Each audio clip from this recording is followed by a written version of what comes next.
दोस्तों आर के education YouTube channel में आप सभी का स्वागत करता हूं। तो दोस्तों कैसे हो आप सब।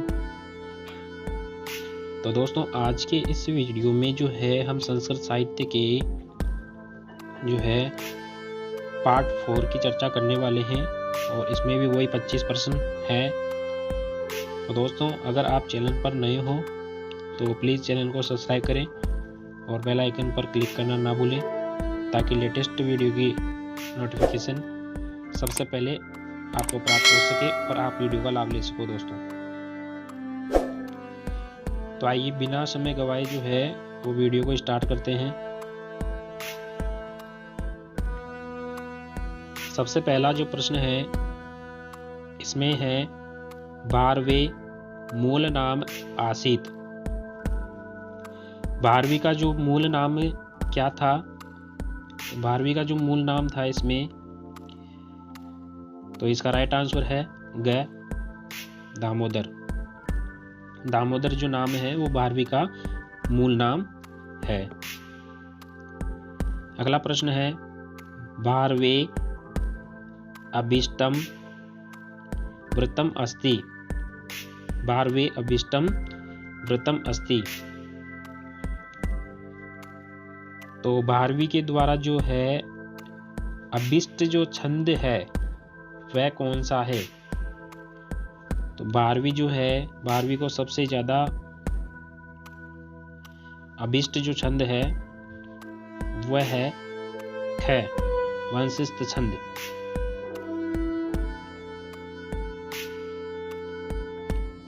अगला प्रश्न है मागह निवसति इसमें है। माघ जो है कहाँ रहते थे, कहाँ के रहने वाले थे माघ। तो इसका राइट आंसर है ग भीनमाल नगरी। भीनमाल नगर के रहने वाले थे।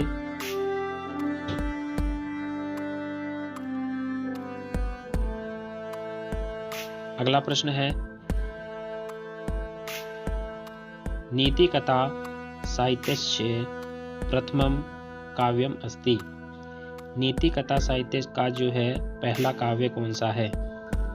तो नीति साहित्य का जो पहला काव्य है वो इनमें से क है पंचतंत्रम। पंचतंत्र को जो है नीति कथा साहित्य का पहला काव्य माना जाता है। अगला प्रश्न है लोक व्यवहार से उपदेश है अस्ति। लोक व्यवहार का उपदेश है। लोक व्यवहार का उपदेश कौन सा है, तो वह है नीति शतक। नीति शतक जो है लोक व्यवहार का उपदेश देने वाला है।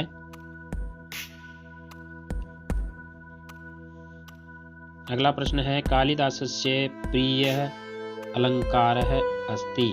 कालिदास का प्रिय अलंकार कौन सा है, तो बताइए। तो कालिदास का जो प्रिय अलंकार है वह है उपमा। तो इसका ख इसका राइट आंसर हो जाएगा। उपमा कालिदासस्य।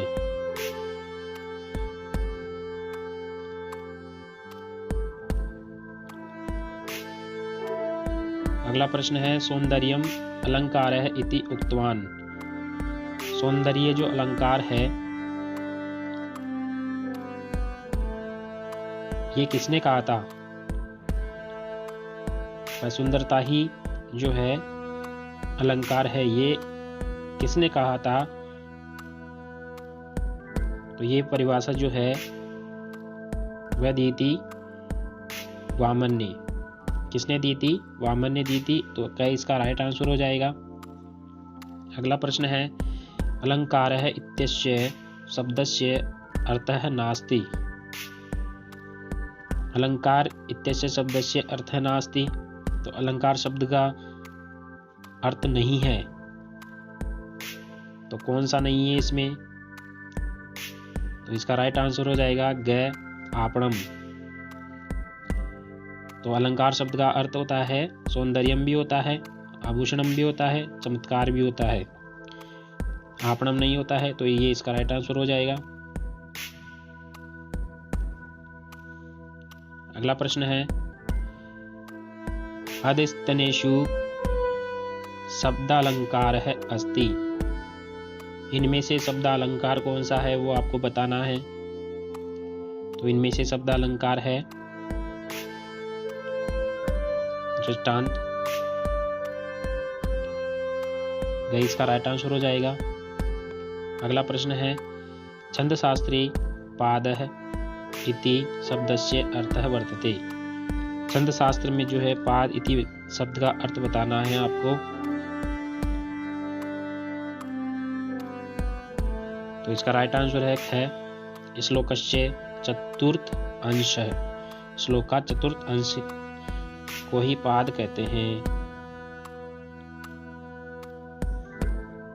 अगला प्रश्न है गणाः छंदशास्त्रे भवन्ति। छंद शास्त्र में जो है वो गण माने गए हैं। कितने हैं बताइए जल्दी से। तो इसका राइट आंसर है ग अष्टौ।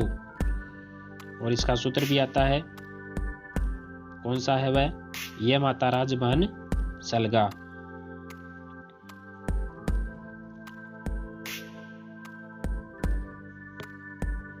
अगला प्रश्न है अधस्तनेषु मात्रिक छंदः वर्तते। इनमें से मात्रिक छंद को बताना है आपको कौन सा है। तो मात्रिक छंद है इसका राइट आंसर हो जाएगा आर्या। आर्या को मात्रिक छंद मानते हैं। अगला प्रश्न है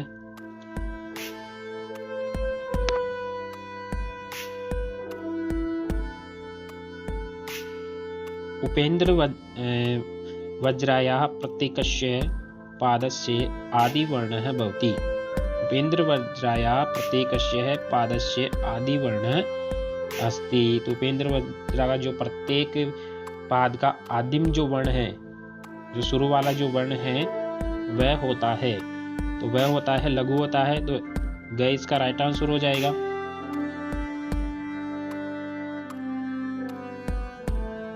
अगला प्रश्न है त्वमेव माता च पिता त्वमेव इति उदाहरणम अस्ति। यानी त्वमेव माता च पिता त्वमेव, इस उदाहरण में जो है कौन सा छंद है। तो उपेंद्र वज्रा जो है इसमें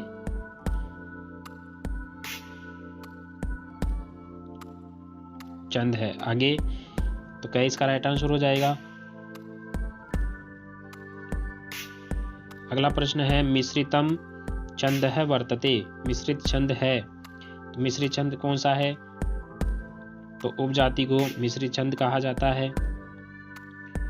अगला प्रश्न है वज्रन्ति ते मूढ़ादि यह पराभवम इत्यत्र छंदः वर्तते। तो वज्रन्ति वाली इसमें जो है कौन सा छंद है। तो इसमें आएगा वंशस्थ छंद है। तो है इसका राइट आंसर हो जाएगा।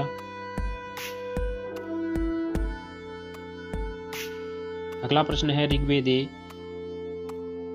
दार्शनिक महत्वम प्रदान सूक्त कह। दार्शनिक महत्व प्रदान वाले जो सूक्त है वह कौन सा है इसमें से।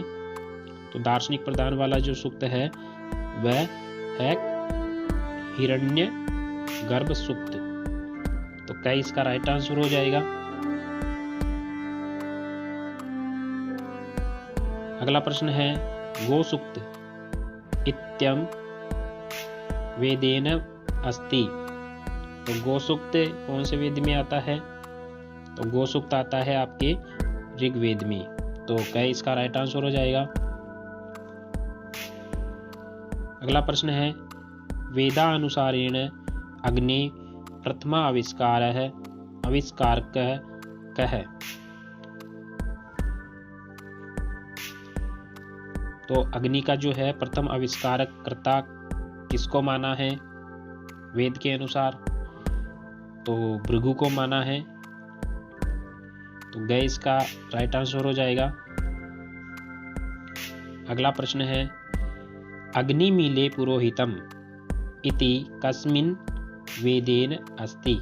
अग्निमीले पुरोहितम ये किस वेद में है। तो इसका राइट आंसर हो जाएगा ऋग्वेद में है। अगला प्रश्न है शम नो देवीर अभिष्टीय इति कस्य वेदस्य वर्तते। शनम नो देवीर अभिष्टये इति कस्य वेदस्य वर्तते। तो ये किस वेद में आएगा? तो इसका राइट आंसर है अथर्ववेद में आएगा। अगला प्रश्न है तेन त्यक्तेन भुंजिता इति कस्मात् द्वेदात्। यानी तेन त्यक्तेन भुंजिता ये किस वेद के अंतर्गत आता है? तो ये शुक्ल यजुर्वेद के अंतर्गत आएगा। तो ख इसका राइट आंसर हो जाएगा।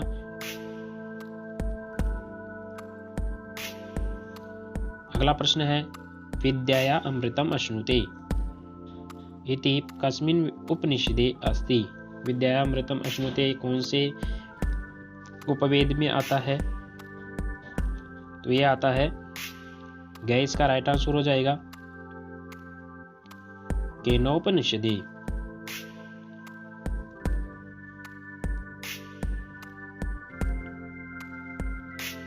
अगला प्रश्न है अस्तो मा सद्गमय इति उक्ति अस्ति।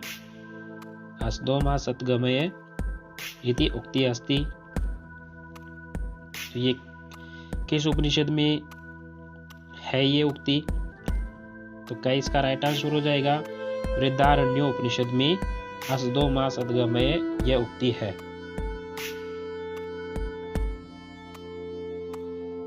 सहना भवतु सहनो भुनक्तु यह उक्ति जो है वो किस उपनिषद से ली गई है?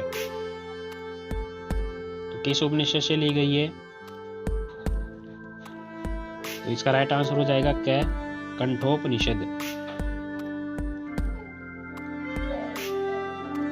अगला प्रश्न है अयंतु परमो धर्मः यणे गेनात्म दर्शनम इत्युक्ति कस्मिन् वर्तते। ये उक्ति जो है वो किस में है? तो इसका राइट आंसर हो जाएगा ख वेदेषु। अगला प्रश्न है अहम ब्रह्मा अस्मि। अहम ब्रह्मा अस्मि इत्युक्ति अस्ति यह उक्ति किस में है? तो अहम ब्रह्मा वाली जो उक्ति है वह है छंदोग्यो उपनिषद में। तो ख इसका राइट आंसर हो जाएगा। अजो नित्य शाश्वतो अयम पुराणो इत्युक्ति अस्ति। अजो नित्य शाश्वतो अयम पुराणो इत्युक्ति अस्ति यह उक्ति जो है वो किस में है? तो यह उक्ति आएगी आपके कंठोपनिषद में। तो गए इसका राइट आंसर हो जाएगा। अगला प्रश्न है इसे तो जेत्वा कस्मिन् वेदे अस्ति। इसे त्वोर जेत्वा कस्मिन् वेदे अस्ति। तो किस वेद में आएगी ये? तो इसका राइट आंसर हो जाएगा यजुर्वेद में। अगला प्रश्न है ओम भूर्भुवः स्वः इत्युक्ति अस्ति यह उक्ति है। तो इसका राइट आंसर हो जाएगा ग सूर्योपनिषदे। ओम भूर्भुवः स्वः जो गायत्री मंत्र है वह सूर्योपनिषद में आता है।